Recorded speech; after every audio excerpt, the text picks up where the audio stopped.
Hey, what's up? This is Diesel, and as you all heard already, Dynamite Kid has passed away. Rest in peace, Dynamite Kid. Not against his personal life, because he did a lot of fucked up things, but what's new? And I decided to make a top 15 Dynamite Kid dream matches. See, I was going to do 10. I could have done top 20 if I wanted to. Like, there was so much names because, like, he set in the trend for 5-star classics. He had so many dream matches that certain names would be like, whoa, that's awfully low. That's not, this guy didn't make it. There was so much names, but yeah, man, his style. Look at the way a lot of technical wrestling is today, and the fans like today. Dynamite started all that. Just imagine he put Dynamite Kid today's wrestling, especially NXT. Oh, you don't want NXT.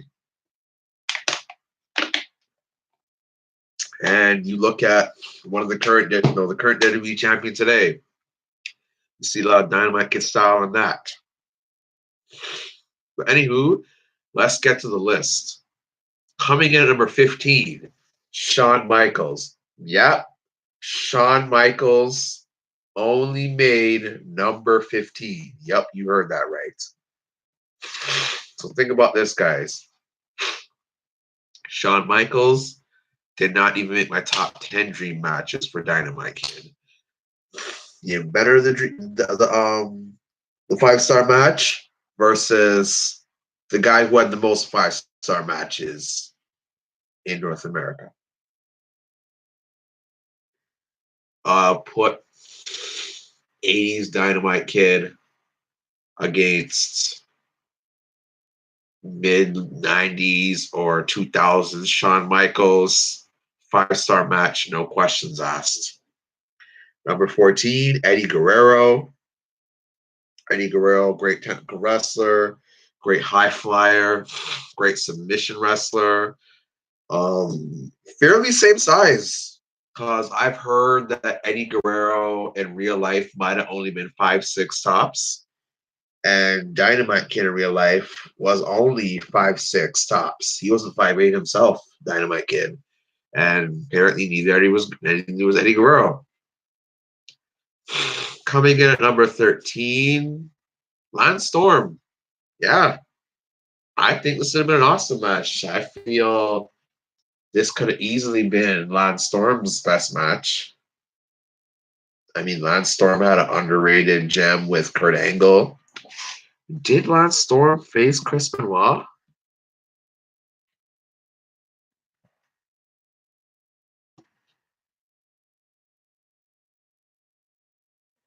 No, that match didn't happen. It's weird. The match did not happen. Kind of sad, but yeah. They would have easily clashed. Lance Storm and Dynamite Kid, and this definitely could have been, I felt, Lance Storm's best match. Coming in number 12, KENTA. Look, man, KENTA in let's call them invented a lot of moves that CM Punk and Daniel Bryan made and others made.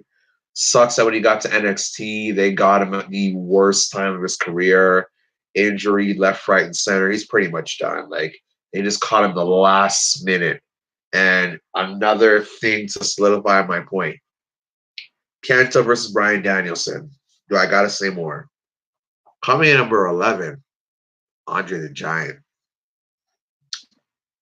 See, one thing I've always wondered is, what could Dynamite Kid have done with a big guy? Now, who knows, with his back problems, it wouldn't have worked out. So I can understand why they never did it.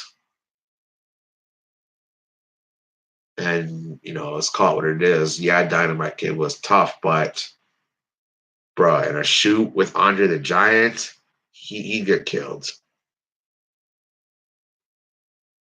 But, yeah, let's say if Dynamite Kid was healthy, to get all those problems, what would he have done with Andre the Giant? I think he could have done something decent. I like the match of Andre the Giant Bret Hart. That was a dream match for me for a while, and it actually happened. It was pretty fun to watch. Now from the top 10. Coming in number 10, William Regal versus Dynamite Kid. You know, these two all-time great UK wrestlers.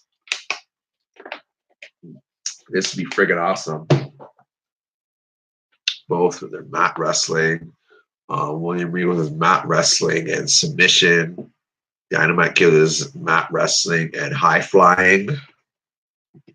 This will just work on so many different levels. Coming at number 9.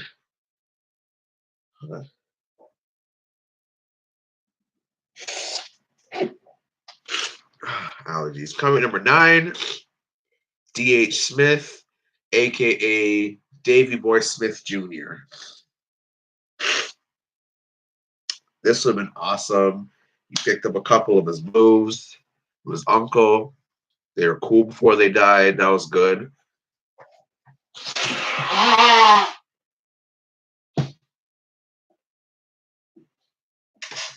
Sorry about that.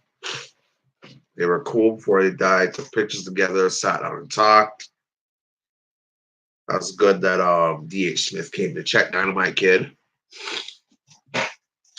I think this definitely would have clicked. And coming at number 8, Tyson Kid versus Dynamite Kid. Kid versus Kid. Fairly same size. Both great speed. Both good mat wrestlers. The Dynamite is a better mat wrestler. Both good high flyers. So this would just click, I feel, easily. Coming in at number 7, the Olympic hero, Kurt Angle. Kurt Angle and Dynamite Kid. This would be a technical clinic. I think these two had what it took to do a 5-star match. I mean, just go watch Kurt Angle versus Chris Benoit. Do I gotta say much more? Coming in at number 6, Dynamite Kid versus Dean Malinko. Sucks that when Dynamite Kid came back in 96, he had to retire because his body was pretty much broken down. But fam, just imagine if Dynamite Kid was 100% when he came back, got into a little better shape, and came to the Cruiserweight division. Boy. Oh, man. This is one of those ones where I just wish Dynamite Kid could have just been 100% and just God been on his side. And have a little run in WCW with the Cruiserweight title 1-2 times. Come face a bunch of guys. And another guy who I haven't named yet, but we'll get there. But this technical clinic would have been out of this world. This could have easily been Dean Malenko's best match, if you ask me. Now on to the top 5. Coming in number 5, Zack Zaber Jr. This would be friggin' crazy. I mean, they're both technical wrestlers, but Zack Zaber has a style of his own when it comes to technical wrestling, like I've never seen before. I need to go check out a few more of his matches. I haven't got to it, but I don't know, my fandom as a wrestling fan, like it just hasn't been the same. But when I see the Zack Zaber Jr., he came to WWE in the little thing there. I forget what it's called. And selfishly, I wouldn't mind seeing him come back, like just have one match at Daniel Bryan. Like I do feel had Bryan left for New Japan, this would have been awesome. But yeah, it's not the point. Dynamite Kid. This would have been a clinic of its own. And I know you heard me say this a couple of times, but this could have easily been Zack Sabre Jr.'s best match, if you ask me. Coming in number 4, Scott Steiner of the Steiner brothers from 1990 to 1994. Holy crap. This would have been so good and scary to think about. These two are both innovators, came from great technical tag teams. Scott Steiner wrestled like he was a friggin' cruiserweight. What's it called? The Frankensteiner, the drop kicks, the suplexes. Oh my gosh, just imagine these two at their athletic peaks going on. As a matter of fact, just imagine 1990 this happened.